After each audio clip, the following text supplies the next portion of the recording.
we have in our third lecture primarily tried to understand the pre-modern phase of the development of the state.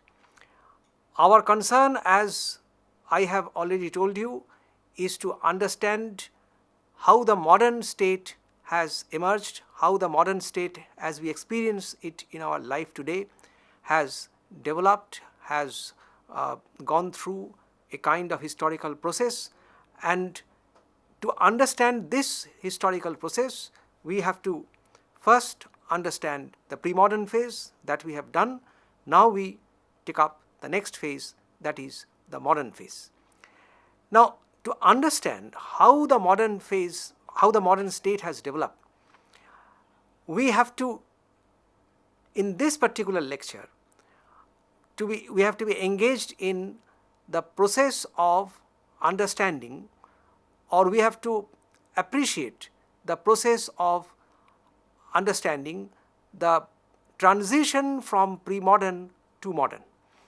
That is, in the transition from pre-modern to modern, there developed another kind of state which was a break with the pre-modern phase, that is broadly known as the rise of the absolutist state in Europe. And our primary concern in this lecture is to first understand how this absolute state in Europe developed. Now, this understanding of the rise of the absolutist state in Europe has to be done on two levels. One historical, the other is intellectual. Historically, the absolutist state's emergence became a necessity. It became a necessity because Europe, by the end of the Middle Ages, when feudalism was coming to a close, when the feudal society was disintegrating, well, it was marked by a state of confusion, anarchy, and chaos. A number of wars, for example, 100 Years' War, for example, 30 Years' War, well, these wars virtually ravaged and destroyed Europe, Europe's society, Europe's economy, Europe's polity. And so Europe was very much looking for a kind of order, looking for a kind of central order, looking for a kind of central authority, which would actually end this period of chaos. And so what was necessary now, and that became the urgency of the time, that became the demand of the time, that is to put an end to dual authority, to put an end to the fragmented authority, which we have already seen was the characteristic of the feudal state. So what was necessary now was to give birth to a sort of power, a sort of order, a sort of authority which would be centralized, which would actually accept no other parallel authority. This provides the clue to the historical clue rather to the rise of the absolutist state. Now, while historically the rise of the absolutist state, it became a kind of imperative, it became a kind of, say, need of the hour. The rise of the absolutist state in Europe cannot be understood properly. It cannot be explained properly unless we also take into account the contributions of a number of leading theorists who actually made very important contributions to the rise of the absolutist state. Their contributions are important in the sense that it is these people, it is these intellectuals, it is these philosophers, these scholars, who actually through their writings made a plea for, they actually made a case for the rise of a kind of powerful state which would not accept, which would not in a way agree with any kind of parallel authority which would challenge the authority of the state. That is, justification for an absolute state. Well, this was possible through the theoretical writings which were the contributions of, say, 3 or 4 very leading figures of this period. One was, rather two, there were two figures very important coming from Italy. One was Dante, the other was Machiavelli, and they were followed by Hobbes, and actually first there was the French philosopher or French political theorist Jean Baudin, and then English philosopher Thomas Hobbes. So these figures, that is Dante and Machiavelli from Italy, Baudin from France, and Hobbes from England, these four figures were theoreticians of the absolute state. Of course, their viewpoints were not identical, but by and large, broadly speaking, well, they called for the rise of, they called for justification of an absolute state. Now, first of all, Dante's contribution. So far as Dante is concerned, there were at least four very important elements identified by Dante which went into the making of the modern state. They went into the making of the modern state in the sense that they constituted the ingredients of the absolute state. And it is these ingredients of the absolute state which virtually were appropriated by the modern state as we witness it today. Now, what were these four elements? First of all, Dante emphasized the need for a large population. Second, Dante called for a distinct geographical territory. That is, there must be a distinct geographical domain or geographical space over which the state would have absolute power or absolute control. Third, there have to be the spirit of unity. The state would be marked by, the state would be founded on the spirit of unity, which in fact went into the making of nationalism much later. Fourth, a very important feature of Dante's writings was that he made a clear distinction between the domain of the ruler, the power of the ruler, the authority of the ruler, and the domain of the ruled. That is, he very clearly, almost unambiguously stated that the ruler and the ruled, they live in two different spaces. The space of the ruler, well, it cannot be challenged by the space occupied by the ruled. So that is, those who are at the helm of power and those who are not at the helm of power, those who are rulers and those who are subjects, they constitute two different domains. They constitute two different spaces. This notion of Dante, which went into the making of the absolute state in Europe, well, it was later picked up by Machiavelli. Now, what was Machiavelli's contribution? Machiavelli's contribution was twofold. Number one, he made a very clear separation between religion and politics. And he made it also unambiguously clear that the domain of politics, it cannot be linked with the domain of religion. Religion is something private, whereas the domain of power, the domain of authority, the domain of state, that is public. And religion in no way, the church in no way can intrude into the territory of the state. And this is how Machiavelli upheld the case for an absolute state which would be free from the control of the church. The second very important contribution of Machiavelli, which followed from this particular understanding, was this: that is, an autonomous domain of politics. That is, politics constitutes an autonomous domain which would be guided by its own rules, which would be guided by its own principles. These rules, these principles, they cannot be interfered with, they cannot be usurped, they cannot be invaded by any other authority. Then Baudin and Hobbes, Baudin belonging to 16th century, Hobbes belonging to the 17th century, they also, in their own ways, Baudin particularly, pleaded for the necessity of instituting an absolute sovereign power. This sovereign power, this absolute power of the state would go unchallenged. It would not be controlled by, it would not be usurped by any other authority. And so this idea was also picked up by Hobbes, and Hobbes in his theory of social contract, this thing we have already done in our earlier lecture, that Hobbes in his theory of social contract tried to emphasize, tried to justify the idea of an absolute sovereign. And Hobbes also tried to underscore the idea that only by accepting the authority of the absolute sovereign, the people become free. And this is how a proper order can be established.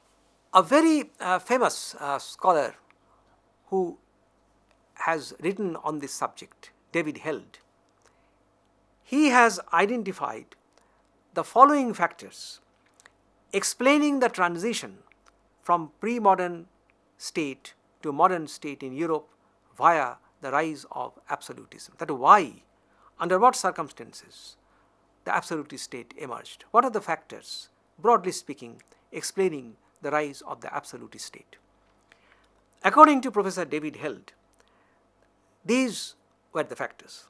Number one, struggle between the king and his vassals, which in fact we have already seen was the story of feudalism.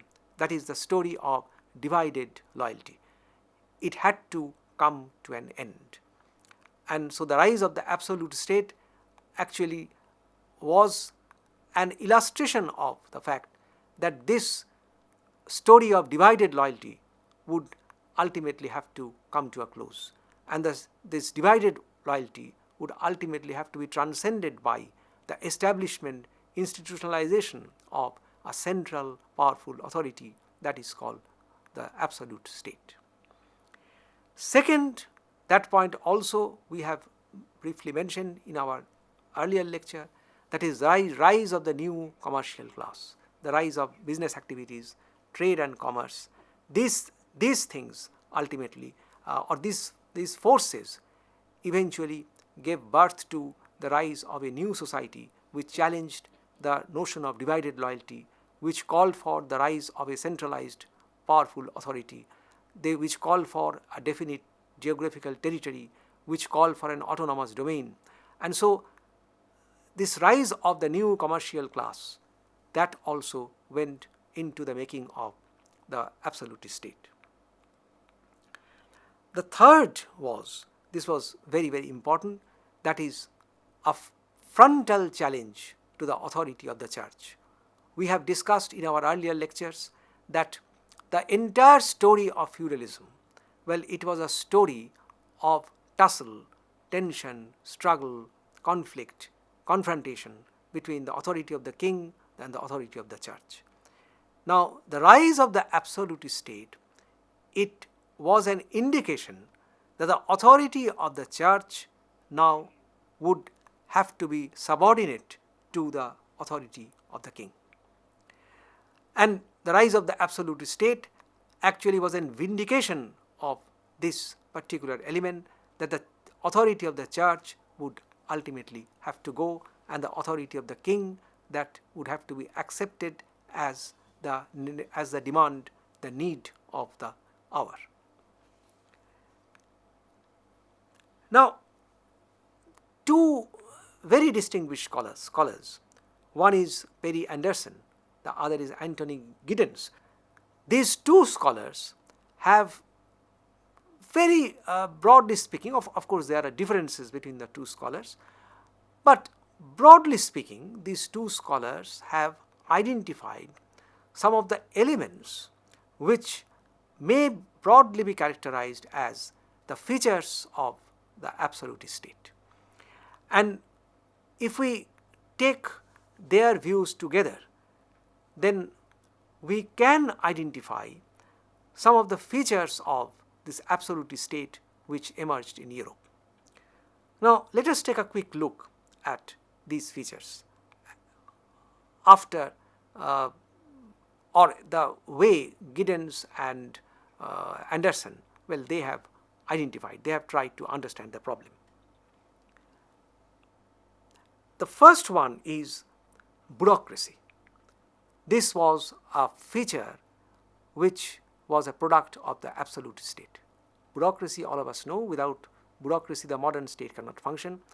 But the idea of bureaucracy, that is the idea of an institution, of a structure of power which is manned by different kinds of administrative personnel who have the necessary expertise in running the administration and which virtually controls the nerve center of the government. Well, this rise of bureaucracy, the consolidation of bureaucracy, well, this was a major feature of the absolute state.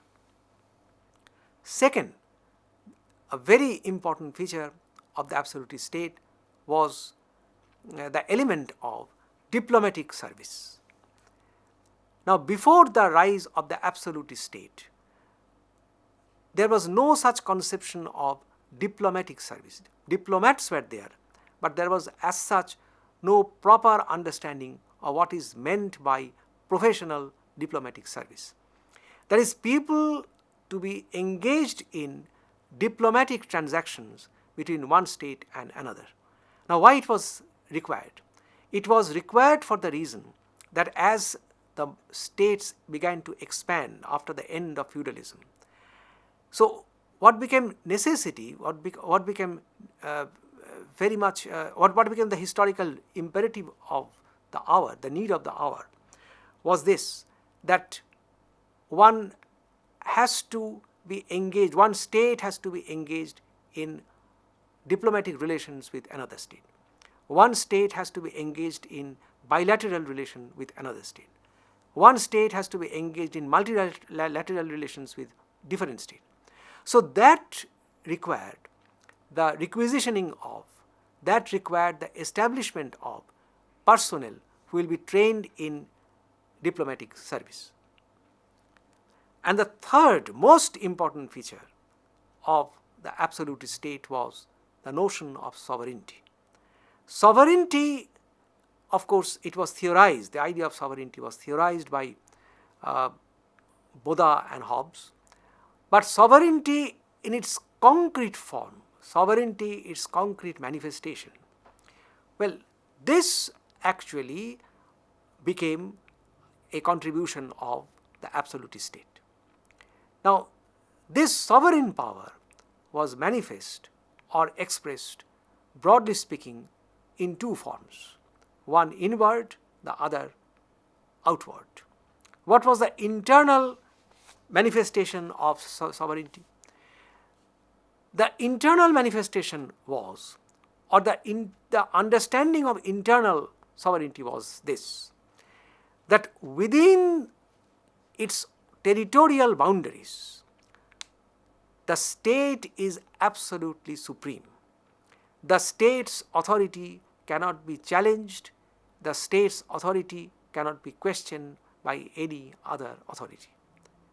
So this was the internal manifestation of the notion of sovereignty. What was the external manifestation? External manifestation, in a way, it is known sometimes as the Westphalian model because it is associated with the famous Treaty of Westphalia in Europe.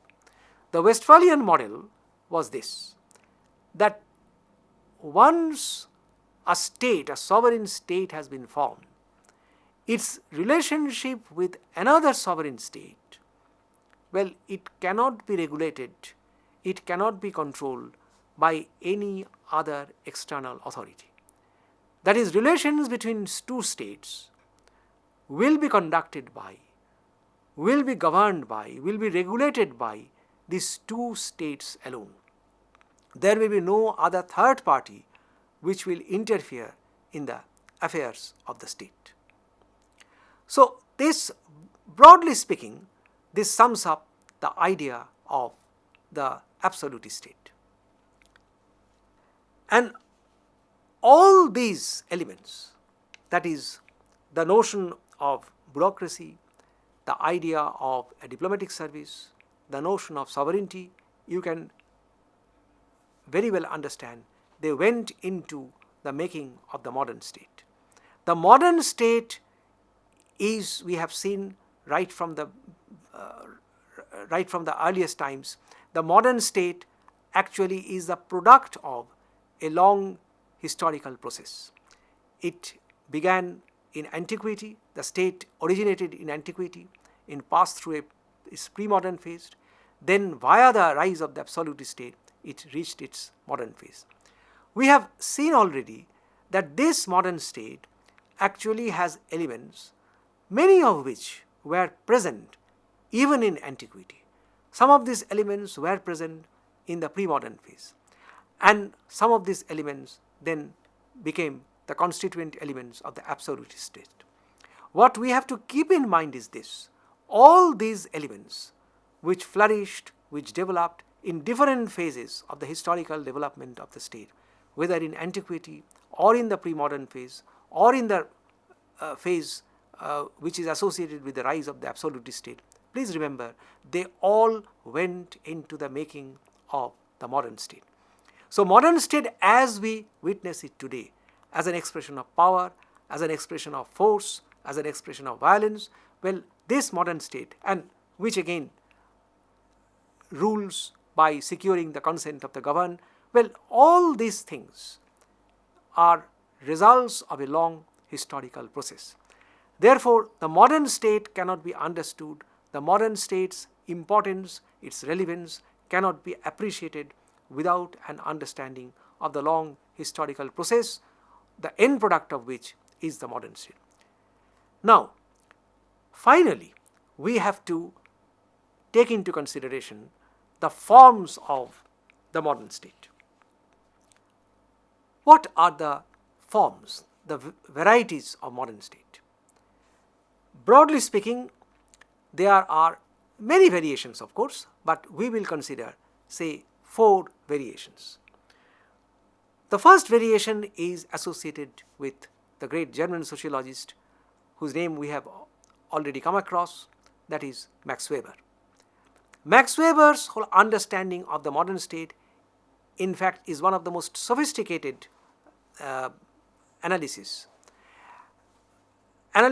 in the most sophisticated analysis, in the sense that Max Weber has pinpointed, Max Weber has very specifically pointed out what exactly is the element of the modern state, what exactly is the feature which differentiates the modern state from its pre-modern forms. Now, what is that element? The element is, according to Max Weber, that the modern state is an expression of force and violence, number 1. Number 2, the modern state has monopoly power over the exercise of force and violence. And number 3, the modern state exercises this monopoly by securing the consent of the governed, in the sense that the modern state's exercise of force and violence, it is not an arbitrary exercise of power. Its exercise of force and violence, well, it is based on legality. That is, it derives its power from constitution, from law. So, the exercise of force and violence, which is associated with the modern state, it cannot be legally, officially questioned by any other authority. This is how the modern state justifies its exercise of force and violence. This is the most important contribution of Max Weber so far as understanding of modern state is concerned. All modern democratic states are based on this particular principle. The second very important form is associated with Karl Marx. Marx's understanding is this. Well, Marx is not concerned with the question how the state secures the consent of the governed. Marx's central concern is what actually is the nature of the state. And Marx's central understanding is this, that the modern state is an expression of force and violence. The modern state actually is a kind of state which is controlled by those people who have monopoly control over production. The third kind of variation that we come across so far as the understanding of the modern state is concerned, in fact this is a kind of understanding which we came across in American political science in the 1960s, which is known as the behavioralist understanding of modern state. The state, the behavioralists argued, the state actually is a kind of process in the sense, or rather it can be viewed as a kind of system which sustains itself through a process. And what is that process? It sustains itself as a system by being engaged in a process of securing inputs from society and then producing the necessary outputs, and by balancing the inputs and the outputs, the modern state functions. So the modern state is actually considered by them, that is the behavioralists, as a kind of system. Finally, and with that we conclude, there is a feminist perspective. Those who are feminists, they believe that the modern state actually is an expression of patriarchy. The modern state is a male-dominated institution. So these are the 4 forms of the modern state, and with that we conclude our discussion of the journey of the state from antiquity to modern phase. Thank you.